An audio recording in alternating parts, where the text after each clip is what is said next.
Hey guys, what's up? Welcome back to the channel. It's Cynicalex, and today I want to talk about the rising value of Apocalypse. Because more than other characters, I think, especially more than some other tier 3s, this latest update has really improved the value of Apocalypse as a tier 3 character. Now, as a tier 2 character, you know, things are different here, but there's been a lot of emphasis on new native tier 2s, Odin, Silver Surfer, and now Dormammu, and it's caused me to reevaluate some other older native tier 2s like Apocalypse, because he got his tier 3 last year, and at the time when he got his tier 3, there was obviously some value for ABX, and there were some players out there who could make it work with him, but other players like myself couldn't, with the roar canceling the way the mechanics used to be. It was difficult, and it was kind of annoying. And then he had value for PvP, but he didn't have enough value, and then whatever value he had for world boss and things like that was sort of eclipsed by other characters that came in later, like Professor X, right? Why would you build up Apocalypse to tier 3 for Ebony Maw world boss when Professor X can do it at tier 2, right? Because Professor X was doing tier 2 Ebony Maw. Where'd my rage go? My rage proc just committed Sudoku by itself. Okay, that's really cool. Love when that happens. But anyways, right, there was just no point in building him, and then Beta Ray Bill comes out later on, and so you can see how his value sort of takes a huge tumble. But now, more than ever, not only for this game mode where he's able to dominate, but more so than Namor for a lot of people, myself included, but DRX, right? Danger Room Extreme. He's not only a huge damage dealer himself, but he has the added value of being the best all-around leadership, right? Other characters have leaderships, sure, but his leadership is the only one that applies to everyone, right? He's got that all attack, all defense. Doesn't matter whether you do energy damage, physical damage. Doesn't matter whether you are a combat type, speed type, blast type, or universal. He has it all. On top of having great AoE damage and great overall damage himself. It's not like Cyclops, right? Cyclops got a great leadership, the best leadership, but he's a terrible character. So Apocalypse combines both of those, and so he's actually risen to being an absolutely solid pick at tier 3 for 2 game modes that have recently gotten reworks. Now, World Boss hasn't gotten a rework in terms of the rewards. We know about that, but that's unfortunately something that we're still trying to get the devs' attention on. But we're going to do 5 here first, then we're going to do 6, and then we're going to do 1, because I just want to crank out some more damage and build up that next tier 3 a little bit faster. I think you want to get the 5 to land sort of at the very beginning of the proc. I don't think you want to delay it here. This is probably not going to be a 7 million, but we're going to be pretty close. And with me blabbing at the same time, I think it's pretty decent score. Yeah, we could have squeezed in another tier 3. So we're about 500k off of 7 million. I need a little bit of practice, but he's awesome. I don't care about giving up the 7 million reward because it's a 5 to 6 star Uru. That's the sad thing about ABX, is the highest scores you can get offer the shittiest rewards, which is why it's so ass backwards. But he's really good. He's really, really good for ABX. He's much easier to play now because you can roar cancel, so he actually has that added value for the month that silence is in effect. Now, Namor doesn't have any of the effects. Namor currently doesn't have, as a villain, doesn't have silence, paralysis, or burn. And then the thing is, Moon Knight has taken over for Namor in the combat hero because Moon Knight has all 3. So now the value of Apocalypse goes up even higher because Namor has basically been shut out twice. You can still get 7 million with Namor, but it's much easier to do so with less of a build on Apocalypse, right? I just have a few Odin's Blessings. This build is not knocking it out of the park. I'm not even in the top 1,000, right? And I'm able to do it with him. And I believe he also has, yeah, he has Paralyze on his ultimate skill. So he doesn't have Burn. Burn is the only one. No, he does have Burn. So Apocalypse will be usable for all 3 months. He has Paralyze and Burn on his ult on Armageddon. And then he's got Silence on, he's got Silence and Burn on Apocalyptic Fist.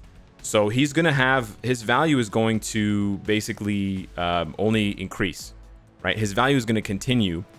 On top of the fact that then you go into Danger Room Extreme, DRX, and he's awesome, right? He's awesome. I can actually go back and see. I don't think I've played that many times with Apocalypse, but you can ask other top players to check, and they've gotten a lot of wins. If this is ever going to load, man, I just got locked into the screen here. I understand that I'm a high-level player. I'm ranked 25. That's great. Shout out to Godzillanator and A Repetti. But if you go ahead and check my win record, I'm 2-0 with Apocalypse. So he's a solid character. And I'm going to try and see if I can queue up a game here. I'm going to have to cut out the waiting screen. But I'll queue up a game here with Apocalypse lead if I can get lead and show you guys what he's capable of. Awesome. So the very first game, we got in really quickly. I was kind of nervous, worried that I wasn't going to find teammates. We got teammates. But this is the good thing about Apocalypse. Anybody that you choose to pair him with, he can buff them. The only character he doesn't buff is, of course, the Hulk. That's it. But anybody else you choose, he automatically buffs them with his leadership. He doesn't have the best leadership in the game, but it's a solid all attack, 18% all attack, 6% all speed. I'm not sure what this Jasanti guy is doing, but let's see who he ended up choosing. Okay, Jean Grey. We're probably going to lose this one, and I'm ranked 25, so that kind of sucks. But, well, we might win, actually. Let's see. We do have old uniform Sharon Rogers, but you know what?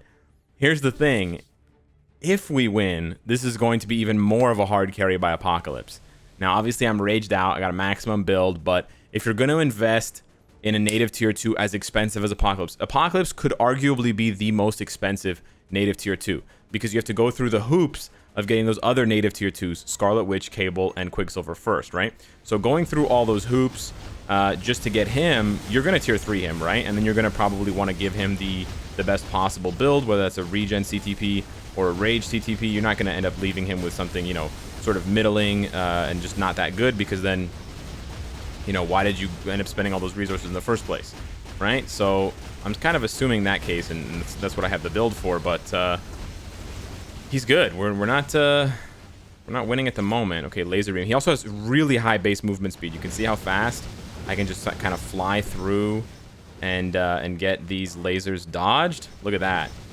Okay, yeah, Jean Grey is just kind of standing there. Very cool. Look at that. Look at that. One of the few characters that can actually survive the lasers, right? Now, let's see if we can put down enough damage here to get ourselves back into striking distance of first place. I'm going to need that eye to hit the right person and to not hit me. On the other hand, their dark sun, dark eye thing. Okay, another extreme one. Okay, we're gonna do this one here. Okay, Jean Grey decided to tier 3. She probably died. Okay, cool. I can't see the bottom of the ground because of Jean Grey's stupid tier 3 skill. Okay, great. My own teammates are literally almost killing me. They both ran into the cold and died. Okay. We survive again, showing off the tankiness of tier 3 Apocalypse. You love to see it, right?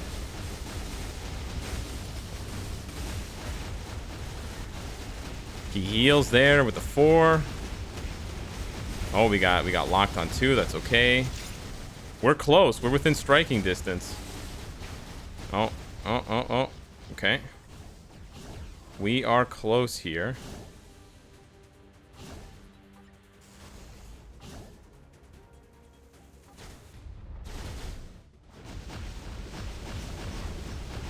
Ah, we're not gonna win. Yeah, they Dark Sunned me at the end. Yeah, my teammates kept dying, so I was the only target for the Dark Sun. That's so disappointing. Yeah, my teammates were just completely ass backwards. I got four weapon hex bios. Yeah, so if you see these guys in the lobby, guys, Jasanti or Thales, just exit the lobby. They obviously have absolutely no idea how to play this game, and they are just gonna drag you down. 4 deaths, Jasanti. Wow. You're in the skeleton Olympics there, buddy. And then Thals is, I don't even know what Thals stands for, but it certainly doesn't stand for being good at the game or having any knowledge whatsoever of the game, because you ended up doing less damage. Wow, the other Jean Grey was so bad. Jerry C. Car, or Jerry C44R. Wow. Well, me and King David were basically holding that. 5 deaths. I just realized 5. Okay, I'm gonna stop roasting these guys because they probably have to hear it from their friends and family that they're bad at DRX. So yeah. But anywho, Apocalypse, right? 41 million damage. Sure, I lost, but if my teammates had been, you know, 5 years older instead of being 5 years old, if they had been 10 years old, we would have easily beaten them, right? Beaten the enemy team. So it doesn't matter. But yeah, his value has gone up a lot. So I'm actually pretty happy because the investment was pretty steep, you know, and I wasn't really getting much. I actually wasn't using him for anything, to be honest, before this update. I wasn't using him in ABX because of Namor. And then I wasn't using him in Danger Room because there was only Danger Room normal, right? And it's not your builds anyways. So it's not really your Apocalypse. But yeah, so let me know if you were in the same position as I was, having had built your Apocalypse and not having anywhere to use him, or if you were on the fence about building him and now this is going to change your mind to actually build him. He's still really expensive. I'm not saying you need him on your roster, but if you're pushing for, you know, lots of Danger Room Extreme wins, and if you're lacking some flexible leaderships, or if you want to push an ABX, he is an excellent pick now, and he's going to remain excellent for a long time because he can hit 7 million on all 3 months, right? Silence, bleed, or silence, burn, and paralysis. As long as this paralyze works, right? It says 3-second paralyze, so it should work. It shouldn't have to say ignore immunity. But anyways, we'll find out in however many weeks. And he has the untapped potential for this month anyways. He was available last month, but he has the untapped potential for the All War, right? Because for the All War, he's not available. He's not one of the choices this month, but he has mind damage, which is great because the All War requires elemental damage, and it reduces fire and cold damage. So, you know, Luna Snow, Cyclops, Jean Grey, they get a reduction. Well, Jean Grey does mind damage, but anyways. But he doesn't get a reduction, so he's excellent for that. And then, of course, he's an awesome leader for it, too. So, yeah, hit me up in the comments down below. Let me know what you think of Apocalypse's value. Is he still too expensive? Or does the game just need to give us more rewards? Does his value actually reflect his cost and just not in terms of how much Netmarble gives us? Or is he still just too expensive overall? Let me know. Thanks so much for watching, and I'll see you in the next one. Take care.